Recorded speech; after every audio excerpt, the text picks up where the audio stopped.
नाशिकच्या जागेसाठी भाजपचे दिनकर पाटील आग्रही आहेत। हेमंत गोडसे नाशिकचे उमेदवार नसू शकतात असं दिनकर पाटलांनी म्हटलंय। भुजबळांना उमेदवारी दिल्यास महायुतीसाठी हे घातक होईल। नाशिकच्या जागेसाठी भुजबळ गोडसेंच्या नावाची चर्चा आहे। भाजप नेते दिनकर पाटील आहेत। अण्णा, काय सांगाल? नाशिक लोकसभा मतदारसंघात अद्यापर्यंत कुठल्याही उमेदवाराची ही घोषणा झाली नाहीये। विद्यमान खासदार हेमंत गोडसे हे वारंवार मुंबईला जातात। आता देखील ते काल मुंबईला गेलेत, कालपासून तळ ठोकून आहेत। काय सांगाल?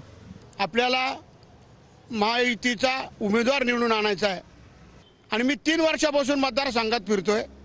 36 दिवसामध्ये मतदारसंघ फिरून होणार नाही आणि म्हणून उमेदवार जिंकायचा असेल, गोडसे कुठं जातात, कोण कुठं जातो त्याच्याशी काहीच घेणं देणं नाही। गोडसे आता फिरतायत, 10 वर्ष कुठंच दिसले नाही। गोडसे हा उमेदवारच होऊ शकत नाही, त्यामुळे गोडसेंचा विचार पक्षाने करू नये। आपल्याला मोदी साहेबांना पंतप्रधान करायचं आहे, 400च्या पार जागा करायच्या आहे। त्याकरता आघाडीचा उमेदवार थांबवण्यासाठी मला उमेदवारी द्यावी।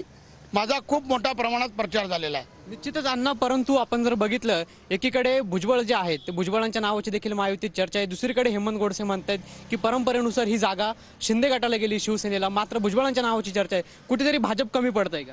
छगन भुजबळांचा जो उपयोग करून घ्यायचा आहे ओबीसी नेता म्हणून, त्यांना राज्यसभा द्यावी आणि त्यांना भारतभर फिरवावं।